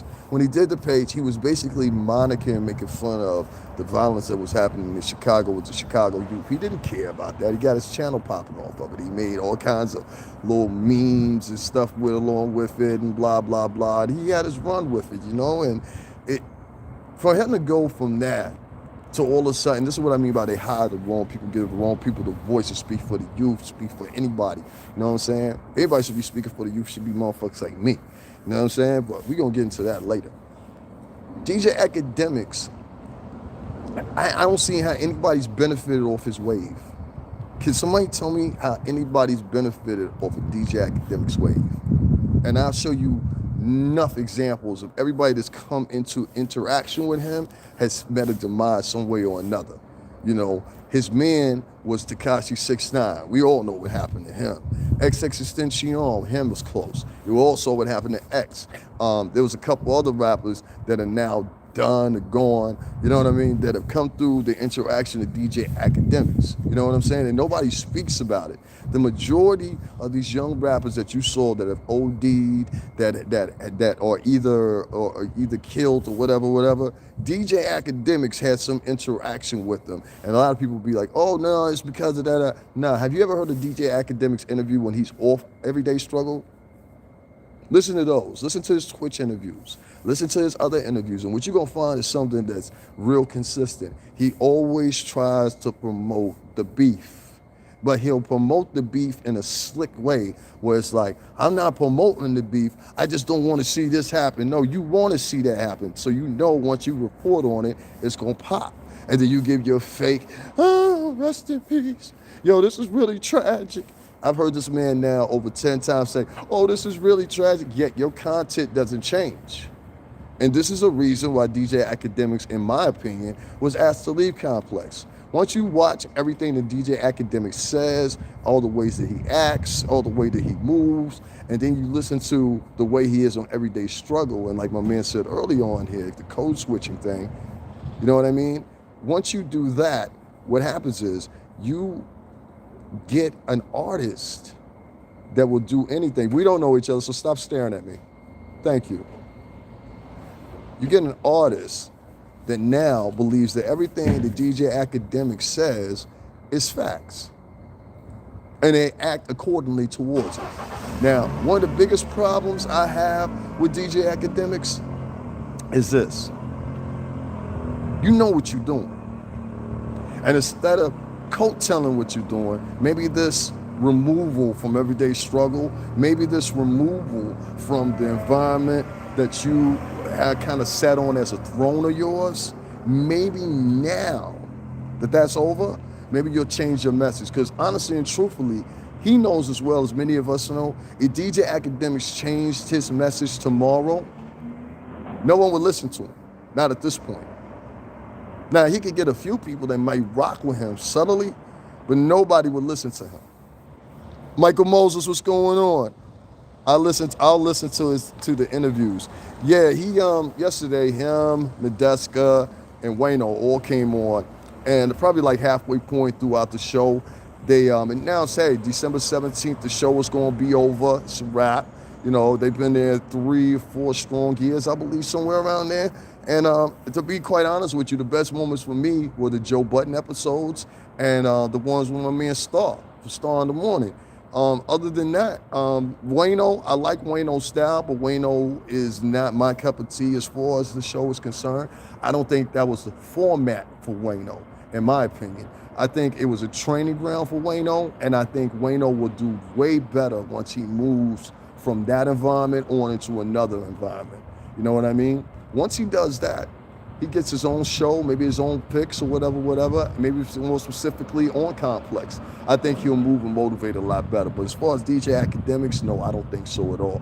I think DJ Akademiks, I think he's done for. I think this is the phasing out. I think a lot of people have seen the repercussions of DJ Akademiks' promotion as far as DJ Akademiks' promotion of Sud Artists. I don't know why nobody's ever brought that up before. You know, DJ Akademiks has literally, out of, I'm gonna say 10 rappers that got killed this year, and that's a medium number, because the actual number now is 30. So let's say out of 10 rappers that got killed this year, DJ Akademiks interviewed all 10 of them. And had his way within the promotion, or something that they said in his interview, or something that leaked out and now became a problem. He segued a lot of BS, you know what I mean? And instead of sitting there and calling them out on it and somebody saying something about it, we sit there and pretend like it doesn't exist. You know? We pretend like it's okay. It's not okay. You know, this guy's a segue to a lot of you children's dying, or whatever, or the promotion of a lot of different ideologies, you know what I mean, that make no sense. DJ Akademiks don't know nothing about the States or nothing about much of anything as far as hip-hop's concerned, and I think we trash.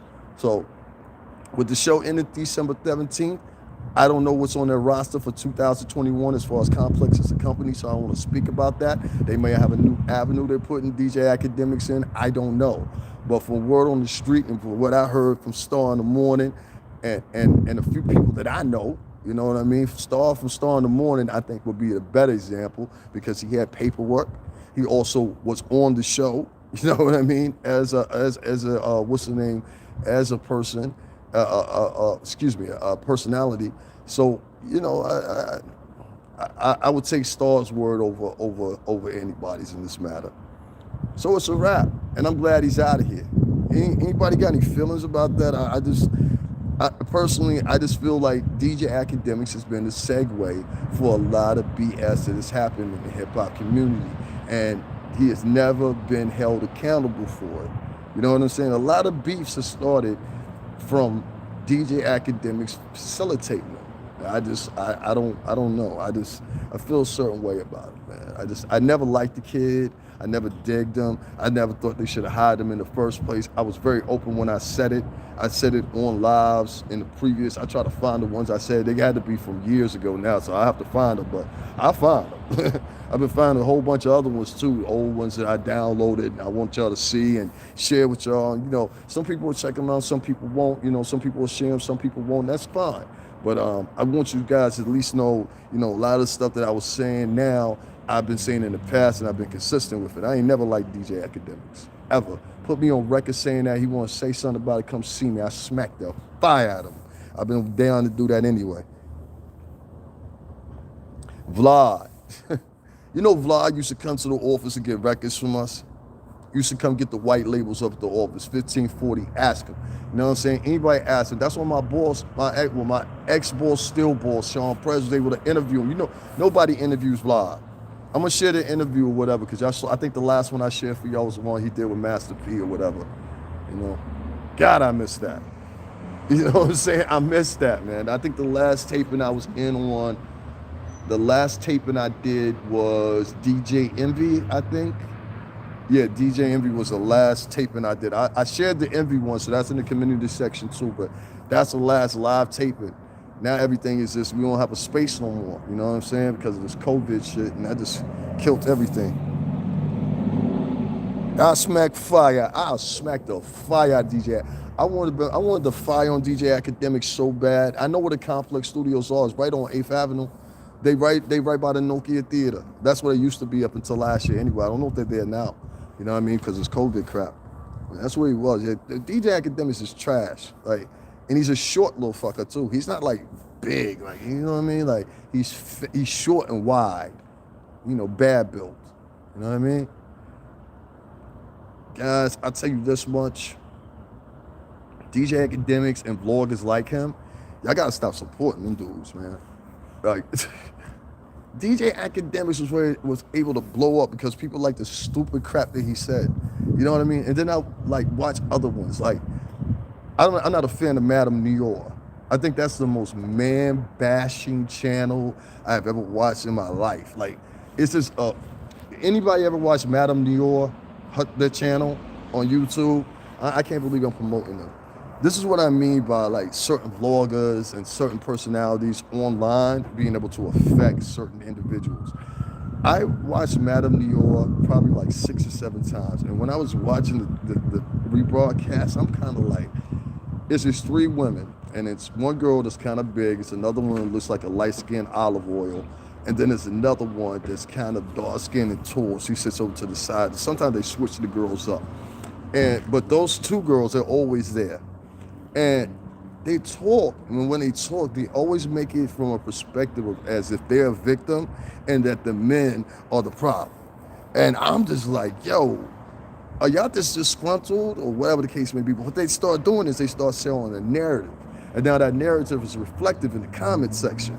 So if you go to the comment section versus the topic they were talking about, and you start looking at what they were talking about, you'll be like, what the fuck?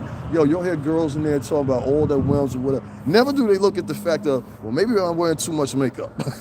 Never do they look at the fact of, oh, maybe I got a bad personality. Or maybe they never look at any of the factors of themselves. They just kind of point fingers. So what it does is it creates a narrative that's then attributed and used by the rest of society. So now if you have 20,000 women, they say the men ain't crap. Now the narrative is now pushed to the rest of society by them 20,000 women via online, via in society as well, that, yeah, these men ain't nothing. You know what I'm saying? So the power of someone online is very significant nowadays towards whatever ideal you have. I get it, but sometimes those ideals are just used in the wrong places, and the momentum you get is used at the wrong time. Never have I been on this mic and been on this camera and I say anything to y'all that would be stupid, like, yo, go jump off a bridge, good luck. You know what I mean? Or go smack this one, or go do that one. I was one of the guys, I could be papered up right now, and I'm one of the few guys that didn't do an interview. You know what I'm saying? Like, when my story broke, I ain't do no interviews with nobody. Y'all notice that to this day, there ain't nobody can say they interviewed me. And you know why I didn't do any interviews with nobody? Because you saw the same thing happen with JAGUARWRIGHT, who got me here, and freaking, what's this girl's name? Tasha K. You saw what happened right there. That's why I ain't do no interviews with nobody. I knew what it was gonna be. My man on Profit Muscle, he wanted to do an interview with me, and he even promised to pay me a couple dollars for the interview. I said, nah, I don't want to do no interviews, because I knew what it was gonna be. If I'm gonna talk about Puff, I'm gonna talk about Bad Boy, I'm gonna talk about all that, I'll talk about it on my time, on my channel. I do it here. And monetarily, I'll collect. I'm not gonna give you some material, put on your channel where you can collect. Well, I got motherfuckers putting up fake GoFundMes, I can't grab my change, nothing like that. You know, it's crazy, man. Exactly. And thank you, Divalicious. Cash App, $STRINGERBELL80. I just want to say one more thing, Divalicious. Don't you ever tell me that the motherfuckers making a lot of money. You selling bundles for 45 a hit. You know what I'm saying? Divalicious got the block on lock right now. She got your $45 bundles. Get them right. So, bro, that ain't no good money. You making good money. That's good money, sis. For real. $45. You got, even at a minimum, if you sell one of those bags an hour, you know what kind of day that could be? I might have to go into business with Miss Divalicious and see what's going on over there on the hair side of the game. I saw a man, not to go off topic. Speaking of hair, you know what I'm saying? I'm giving Divalicious a plug too, but Divalicious, tell me if you've seen this. So men now have hair units. All right, they got hair units for men of color. So I seen this crap unfold yesterday, and it's like it was the craziest thing I'd ever seen in my life. Okay, so first of all, they cut your hair like the George Jefferson haircut. You know what I'm talking about? The George Jefferson slope. That's the thing that goes around in the middle. You got nothing in the middle there, and then on the sides there you got hair, and then like they make a like almost like a teepee of it, you know, so to say. So directly after that, what they do is it's slow for everybody, sweetheart. What they do is they then, after that, cut the man's hair totally bald on the top, right? And then they start throwing adhesive and dots. So they do little dots on top of his head with these adhesive things. And then they take a straight, I don't even know if you want to call it, but it's almost like the same thing. You know when you see the painters do the thing and they kind of like plaster it down. A lot of you know I can't make this up. So they kind of like plaster it down, right?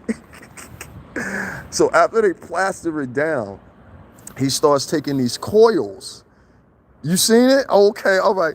They start taking these coils of hair, like they're literally coils of hair. I thought it was rope, but it's actually coils of hair. And they, just like a rope, they start placing it just like this. Look, just like this, like a rope on your head, like this, right? And then they do a whole coil on one side, then they do a whole coil on the other side, and then in the middle they take 3 strips, lay it down right there, finish off your front, and everything like that. It was the craziest thing I've ever seen in my life. After that, they take it and adhese it all onto the glue. It's glue. It is. It's all glue. That's right, Divalicious. Yo, money started cutting it. I was like, yo, it don't look like it look like coils of rope. They started cutting the coils of rope, like they really started cutting it. And he cut it into a design. Now, I know this shit can't grow, but it was just amazing to see that he cut it and it looked like a regular haircut. But this was a man basically wearing a man weave. A man weave. Listen, ball game in the house. I am never wearing a man weave, okay? That does not get it. Y'all seen Fun Flex get lipo done on IG? Oh, you stop it. Nah, I wasn't talking about that. Listen, okay, so when I danced on Direct Effects, Funkmaster Flex used to, of course, be the DJ on there. And he would be cool as hell when we were doing the tapings, and after the tapings is over, they try to rush everybody out of the building, because we were right across the street from 1540. So we right there in the Viacom building. That's where MTV and all that crap is. And so we sitting up there. I was on 3 seasons with Terrence Clayton. So yeah, 3 seasons. So I'm sitting there, and like this dude, like he's cool as hell doing the tapings. After the tapings are over, you can't talk to him. He don't want to talk to nobody. He's very rude. This not my cup of tea. You know what I'm saying? Now maybe if I meet him again in the future. I wasn't at the taping when we had him. I actually share it, but I wasn't at the taping for him, so it really didn't matter too much for me. So he's not a person that I really hold in high regard. Let me put it that way. I don't really like Funkmaster Flex's brand. Let me put it that way. I didn't know men get their bodies done. He said he got the idea from Drake. Oh my God. Has anyone heard of Casanova 2 being wanted by the feds? I don't know a thing about Casanova being wanted by the feds, but I heard something floating around about that. But Cass, like I met Cass not too long ago. And so, I mean, That's a wild boy. You know what I'm saying? And he's a big dude. Like, I'm tall and he's tall too. We're about the same height, but he's definitely bigger than me. You know what I mean? Yo, that shit, yo, it's just crazy, y'all. Yo, y'all make sure to hit up the Cash App if y'all can. I know things are rough, times are rough and everything like that, but that's $ STRINGERBELL 80, Stringer Bell 80. Make sure y'all hit that up if y'all can. Give me a fan for something. You know what I mean? I've been riding with y'all for 2 hours out here. I feel good about that. We talked about a little bit of everything, but one of the more important things I lastly want to talk about is this. Y'all saw the topic that I put up earlier. And with saying with that topic, I just want to say this and end it with this.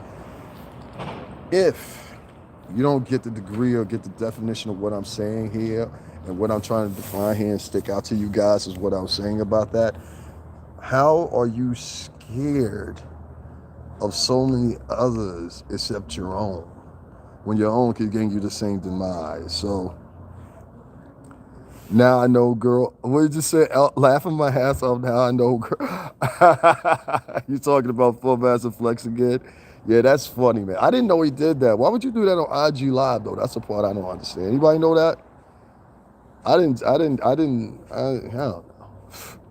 Liposuction. I had a friend that died from liposuction. He was a DJ too.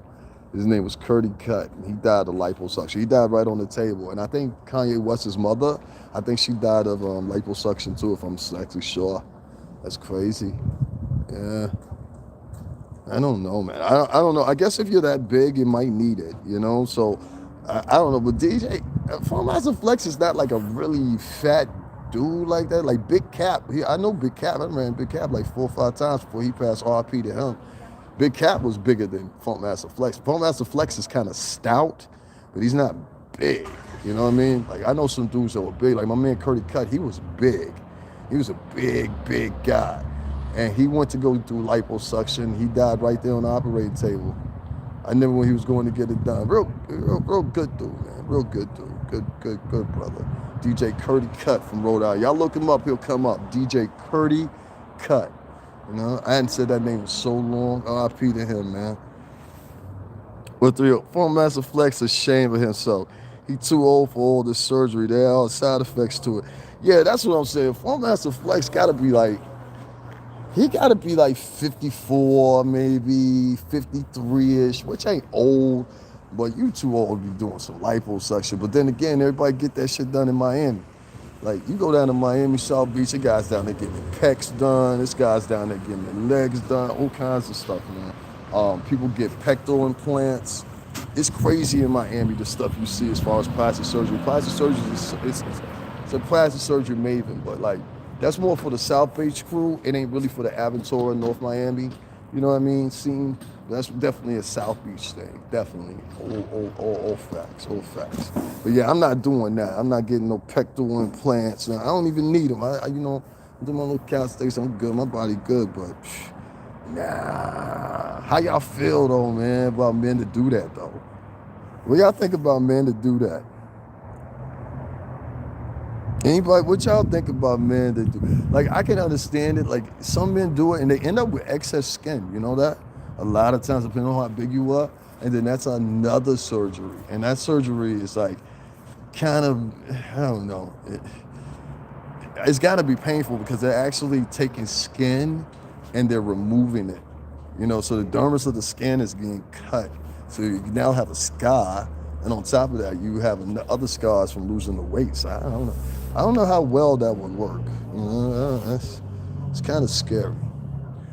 It's unfortunate, man, that a lot of times nowadays you have people that do all kinds of augmentations to their body, especially the women with these butt implants and stuff. You know, women are dying from those. So I want to talk about the women too. Women are actually dying from those butt injections. I remember a time before I told you guys there was a girl, she was a hip hop model, her name was Pebbles of Body. I put up a picture of her and I together. That was from 2013 Super Bowl out in Arizona. And I think it was 2013. He got a butt lift. Stop it. Brandon, we're not even talking about that. No. Kanye's mother had health problems, different doctor kept telling her no. That doctor did the procedure and she lied. Yeah, she lied. Yeah, she died in aftercare. Somebody else said that before too. Yeah, I don't want to talk about Former Master Flex getting a butt like that. That's just moist. But yeah, man. I mean, like a lot of these people, they go into these girls, especially, they go get these butt lifts and all these injections and all that stuff, and they die. They literally die from infections, all kinds of stuff. It's really noted. I mean, a lot of doctors themselves, I've heard say they rather do the fat deposit transitions. They'd rather do that than doing the silicone or whatever else they use or whatever to do that stuff. I think it's dangerous for the girls. I don't understand necessarily not only why they want to go to get done, but more so like, aren't you scared? Like, it comes into question. Like, I ask the girls when they do it, because a lot of girls in the Bronx, they do it, all right? You got a lot of girls that are Dominican in the Bronx, and they'll go to the Dominican Republic, get that shit done, come back to the States, and then it's like something, something different. You know what I mean? You could tell because the way it looks, it doesn't look real to me. I've seen a few of them that look real, whatever, but the ones that I've seen that look real are the fat transition, the track transition ones. And that's when they take fat from a certain part of your body and then put it into there. I would be scared too. Yo, 305 said, he said, Fun Master Flex trying to become an IG model. An IG model. Hey, Fun Master Flex. Hey, girl. Right. He must be doing something weird. I don't know, man. But a lot of girls in the BX, they do that, man. They go get the injections or whatever, come back to the States. They're a brand new chick. They hitting the strip club. It's crazy, man. You see them at Allenton. Shout out to Allenton. Shout out to Warren. Shout out to Mace. What's going on? But, yo, this is crazy, man. Yeah, I know I'm right.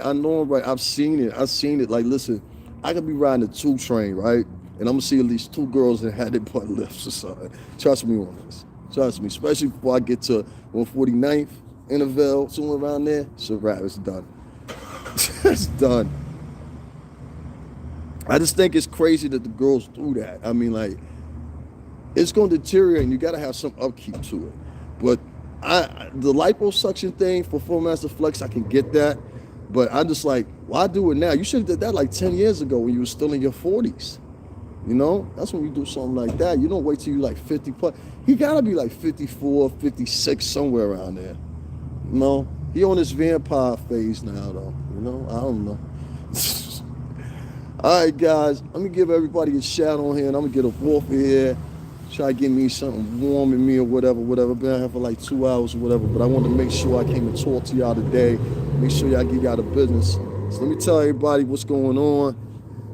I know I said I was taking a break. I'm still taking a break. I'm going to be back with y'all, whatever, but I'm going to take a little bit more. So let me tell everybody here, Annette Foster, thank you. Divalicious, I'm going to get to you like 4 more times. Because he made us turn ourselves against each other. Josh K, Joe SK 2050. Patrice Gardner, always. Roxanne, Brooklyn Girl, what's going on? Cardi and Shans, what's going on, bruv? On the other side of England. Kareem Smith, what's going on, Vegas? I think I remember y'all now. That's Kareem again. Chris Matthews, I'm going to take you out of timeout maybe, but come on my page, show my personal shit, man. NYC Evolve, what's going on? Let's see who else is on here. Hills Galore, what's going on? J Scribb 64, what's popping? Divalicious again, that was funny, I missed that one. Laconiana 216, I can't, some of y'all got some weird screen names. 305 Capricorn on the back, check in. Shanice Butter, what's going on? Who else is in here? Love, Jesus Christ. Michael Moses, what's going on, baby? Let's see who else on here. Renna S, thank you. Renna always show up. Jesus Christ, and that's everybody that left comments. Okay, cool. We had our own conversation going like we always do it. Thank you guys for the likes. Hit that like button again. I appreciate if y'all do. Helps the algorithm, all that stuff. And also, like I said, it's on not only Stringer Bell 80, there's also a PayPal link right in the description box right here. You'll be able to ascertain it right now, or it should be on the screen. I don't know. I gotta pick one day that I get a chance to see what I don't know what this looks like to y'all. I know what it looks like to me as I'm doing it, but I don't know what it looks like to y'all as y'all seeing it. You get what I'm saying? So I got to get somebody like beside me while I'm streaming one day, so hopefully I can see it. You know what I mean? And then that way I'll be able to make a better. You know what I'm saying? You feel me? But yeah, right now I don't even know what y'all seeing. That shit it kind of gets to me sometimes, because I'm like, I wish I could see what they seeing, you know. But yeah, in the description box, and I also put in a pinned comment. So if you didn't have a chance to do it now, maybe later, whatever. Your donations is always appreciated. You know what I'm saying? Divalicious just put it right there in the chat room too. So last comment. Everything, yeah, man, it is. You know, I don't like getting on here talking to y'all when ain't really nothing that happened, or it's just one little story, unless it's a story of some type of significance that's worth talking about. I really don't like getting on the mic, and that's why I say by taking a break, you know what I mean? I don't have to talk about everything, you know, and some things are not worth the depth of talking about that some people put interest into. So, you know, I like to stay away from that too. So, but at the same time, y'all my crowd. I have to come here and please the crowd, you know what I'm saying, to work for mine, you know what I'm saying? So I'm probably going to do another one of them 4-hour joints again, you know what I'm saying? We just break down and just talk about everything, see what I mean? Everybody that's now coming in, Marquise Forum, and what's going on. All right, fuck, I'm going to go a little bit more, man. I'm going to go a little bit more, because everybody just now coming in now. You know what I'm saying? I'm going to let this go for 5 more minutes or whatever. But I just wanted to say this. As far as the premise and the topic of what's today, the reason I put that out there wasn't the conjecture, not just trying to confuse people or just to have a topic to talk about, but talk about something real. And that was this. We see so many people that are Latin and black, and some reason or another, they don't have any type of fear of other people that are Latin and black. They will go about their way to support them, disrespect them, abuse them, etc., etc., etc. But have certain things in their mind, or certain projections in their mind, they will not do so with somebody that is white. And we've seen this a million times. They will adhere to them. They will be like, hey, how you doing? They'll change their voice and their octave and everything for such cause. Now, my main thing is this. You can do that. That's fine. But make no mistake about it here. Make no mistake about it. Sooner or later, it's going to catch up with you, and it's going to be a detriment. It's going to be a detriment to your own character. It's going to be detriment to your own race and culture. And we're seeing that as we get more and more into this virus, the distribution of all these different remedies or inoculation shots that they talk about coming are not even projected really until 7 months into the new year of 2021, if y'all didn't know that. So even though they're talking about all these little fixtures and inoculations and everything like that, the setup, yeah, that's there. But the actual engagement of the inoculation, it won't start until much later in the year. And I have to ask you this. Do you want to be the first person to get inoculated?